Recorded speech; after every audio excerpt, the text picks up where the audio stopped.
Okay students, कैसे हैं आप सब लोग? आई होप आप सब लोग बहुत अच्छे हैं, बहुत अच्छे से वर्क कर रहे हैं, सारे टॉपिक से भी कर रहे हैं, रिवीजन भी कर रहे हैं। तो चलिए आगे चलते हैं अपने नेक्स्ट टॉपिक पर, दैट इज फ्रैक्शन। तो फ्रैक्शन की जब भी बात करते हैं तो हम क्या करते हैं, बड़े से पार्ट में, टोटल पार्ट में से कुछ पार्ट किसी को दे देते हैं या कुछ हम यूज कर लेते हैं। तो जब भी टोटल में से एक पर्टिकुलर पार्ट की बात करी जाती है तो वो हो जाता है हमारा फ्रैक्शन। ठीक है, अब जैसे मान लीजिए आपने एक पिज्जा मंगाया एंड उसमें 4 स्लाइसेस है, उसमें से आपने एक स्लाइस ली और अपने सिबलिंग को दे दी। तो वहां पे क्या हुआ, हमने एक टोटल पिज्जा में से एक पार्ट निकाल के किसको दे दिया, अपने सिबलिंग को दे दिया। तो ये होता है हमारा पार्ट ऑफ फ्रैक्शन।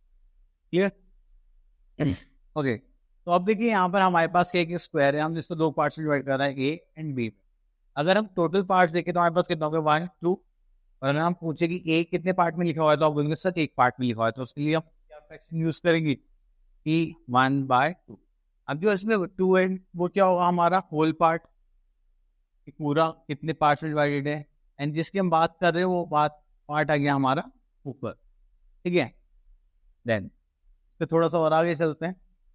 अब देखिए यहाँ पर है, do half of the following figures and fill in the different colours. तो चलिए मैं ट्रायंगल को हाफ करने की कोशिश करता हूँ। ये कर दिया हमने हाफ, और हमसे बोला गया कि आप इन पे डिफरेंट कलर्स करिए। तो ये हमने यहाँ पे ये कर दिया, एंड इसमें हमने क्या कर दिया, ये पार्ट कर दिया।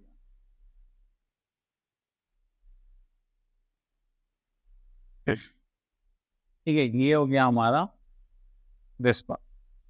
चलिए अब उसके बाद आता है, ये सर्कल में है, देखो यहाँ पे टोटल पार्ट कितने हुए, 3। हमने पूछा सी कितने पार्ट में लिखा हुआ है, 3 पार्ट में से एक पार्ट में लिखा हुआ है। ठीक है, तो ये हो गया हमारा पार्ट। आगे चलते हैं। ओके, तो नेक्स्ट आ गया हमारा फ्रैक्शन ऑफ शेडेड पार्ट। अब देखिए शेडेड पार्ट्स में जब भी हम फ्रैक्शन की बात कर, सॉरी फ्रैक्शन में जब भी शेडेड पार्ट्स की बात करेंगे तो हम यहाँ पे क्या देखेंगे, नंबर शेडेड पार्ट्स हम कहाँ लिखेंगे, ऊपर, एंड बार के नीचे हमारे आ जाएंगे टोटल पार्ट। ये जो ऊपर वाला पार्ट होता है पता है, इसको बोलते हैं न्यूमरेटर। तो ये जो हमारा 3 है, बार के ऊपर वाला पार्ट होता है हमारा न्यूमरेटर, एंड ये जो नीचे वाला पार्ट है क्या होता है, डिनोमिनेटर।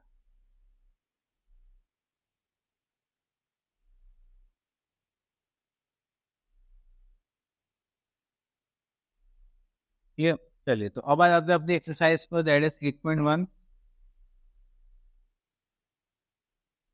ओके, तो चलिए यहाँ पर देखते हैं हम। तो हमसे क्वेश्चन नंबर 1 में बोलेगा right the fraction of the shaded part. तो फ्रैक्शन लिखना है तो फ्रैक्शन के लिए हमें क्या पता होना चाहिए, टोटल पार्ट। तो चलिए, तो हम इसमें से लेते हैं बी पार्ट लेते हैं।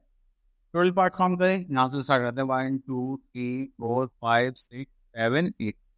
टोटल पार्ट्स हमारे आते हैं डिनोमिनेटर में, दैट इज 8। शेडेड कितने हैं, 1 2 3। 8 पार्ट्स हो गए हमारे फ्री। क्लियर? चलिए ई पार्ट और देखते हैं यहाँ पर। तो जो हमारा ई पार्ट है उसमें देखिए हमारे पास टोटल पार्ट कितने हैं, 1 2 3 4। और डिनोमिनेटर में कितना जाए 4, शेड पार्ट कितना 1, यहाँ पे आ जाएगा 1। ठीक है, next is take the following according to the given fraction. अब यहाँ पर हम लेते हैं सी पार्ट। ओके, तो यहाँ पर जो हमारा सी पार्ट है उसमें क्या है, फ्रैक्शन हमें गिवन है 2/5। हमारे पास डिनोमिनेटर कितना है, that is 5। Sorry, total parts कितने चाहिए, 5 1 2 3 4 5। इन शेड कितने करते हैं इसमें से, तो हम यहाँ पे कर देंगे शेड 1 एंड 2।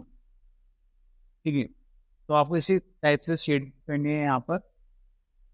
नेक्स्ट आपने क्वेश्चन नंबर 3 पर यहाँ पे लिखा टिक द करेक्ट ऑप्शन। तो करेक्ट ऑप्शन में टिक करेंगे तो चलिए यहाँ पे देखते हैं बी पार्ट में क्या बोला गया है। तो the half part is return है, हाफ के लिए क्या होता है, आधा आधा। टोटल पार्ट में से 1 जाएगा तो ये क्या हो जाएगा हमारा हाफ। ठीक है, तो नॉर्मली आप ये सब कर सकते हैं। तो आगे चलते हैं। चलिए, तो फ्रैक्शन में बस आपके लिए इतना ही था कि आप लोगों को टोटल पार्ट्स पता होना चाहिए, उसको डिवाइड करना है, शेड करना है। तो चलिए, आई होप आपको फ्रैक्शन क्लियर हो गया होगा। मिलते हैं नेक्स्ट वीडियो में, तब तक के लिए ऑल द बेस्ट।